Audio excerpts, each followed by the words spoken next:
اعوذ باللہ من الشیطان اللعین الرجیم بسم اللہ الرحمن الرحیم وبہ نستعین وہو خیر معین اما بعد۔ کتاب المنطق مرحوم محمد رضا مظفر کے حوالے سے ہماری اس بحث کا آج 12واں درس ہے، اور ہماری گفتگو یہاں تک پہنچی تھی کہ اشیاء کے وجود بیان ہوئے تھے کہ اشیاء کے 4 وجود ہیں: وجود خارجی، وجود ذہنی، وجود لفظی اور وجود کتبی۔ اب جب ہم آخری وجود تک پہنچے کہ وجود کی ایک قسم وجود کتبی ہے جو جعلی، فرضی، اعتباری اور وضعی ہے کہ لفظ کو وضع کیا گیا معنی کے لیے اور کتابت کو وضع کیا گیا الفاظ کے لیے کہ یہ کتابت الفاظ پہ دلالت کرے۔ تو اب جب ہماری گفتگو الفاظ اور کتابت تک پہنچ گئی تو یہاں ایک اور بحث کو، گفتگو کو علم منطق کے حوالے سے مرحوم مظفر بیان کر رہے ہیں، اور وہ ہے دلالت کی گفتگو۔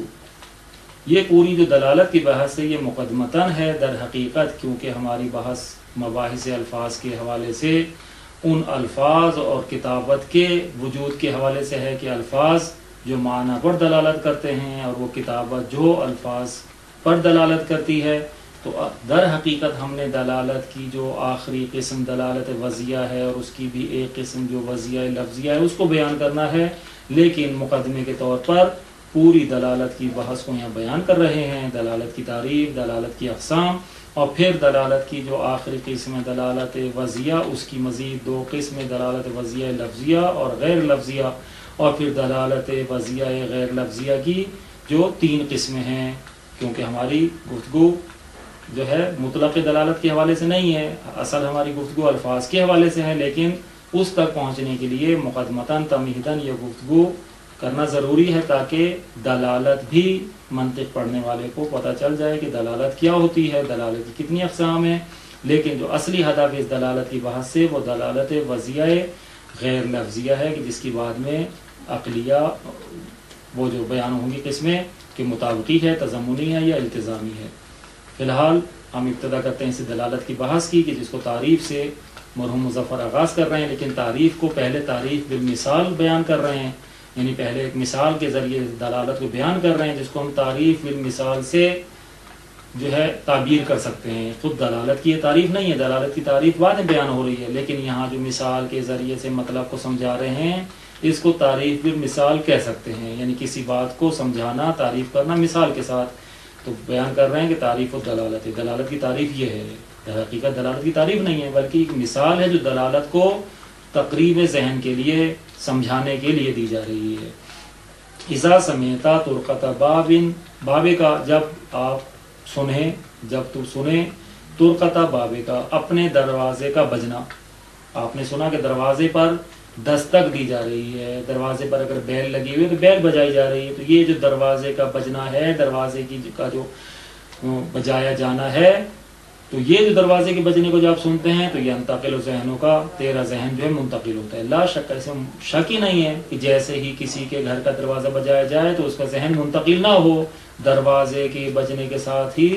ذہن جو ہے سامع کا، سننے والے کا فوراً منتقل ہوتا ہے۔ تو کہتے ہیں لا شک، اس میں کوئی شک نہیں ہے۔ یہ جو ذہن منتقل ہوتا ہے کس کی طرف ہوتا ہے؟ الی ان شخصا علی الباب یدعوک، کہ دروازے پر ایک شخص ہے جو بلا رہا ہے، ذہن فوراً منتقل ہوتا ہے اس کی طرف کہ بے شک دروازے پر ایک شخص ہے جو آپ کو بلا رہا ہے۔ خود دروازے کی گھنٹی، دروازے کی بیل، دروازے کی کنڈی خود سے نہیں بج جاتی ہے کہ یہ ہوا ایسی وہ تاثیر نہیں رکھتی کہ دروازے کی کنڈی اس طرح تسلسل کے ساتھ یا بیل اس طرح بج جائے، مگر یہ کہ آج کل ہم کہیں کہ بجلی کی وجہ سے کوئی ایسا فالٹ آ جائے، تار آپس میں مل جائیں اور دروازے کی بیل بجے، لیکن اس سے بھی پتہ چل جاتا ہے کہ جب بیل تسلسل کے ساتھ بجتی ہے اور اس سے کوئی ہاتھ نہیں اٹھا رہا تو گویا اس میں کوئی فالٹ آ گیا ہے، کوئی خرابی آ گئی جس کی وجہ سے بیل مسلسل بج رہی ہے۔ تو اس سے انسان فوراً متوجہ ہو جاتا ہے کہ یہ خرابی آئی ہے، لیکن اگر دروازے کی بیل بج کر بند ہو جائے، پھر بجے پھر بند ہو جائے، تو اس سے انسان کا ذہن فوراً منتقل ہوتا ہے کہ یقیناً کوئی دروازے پر ہے جو بلا رہا ہے۔ ولیس ذالک، اور یہ چیز نہیں ہے، یعنی انتقال ذہن، سننے والے کا ذہن کا اس بلانے والے کے وجود کی طرف منتقل ہونا یہ نہیں ہے، الا مگر یہ کہ اس لیے ہے کہ لأن هذه الطرقۃ،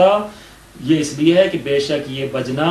یہ بیل کی آواز، یہ بیل کا سنائی دینا، یہ جو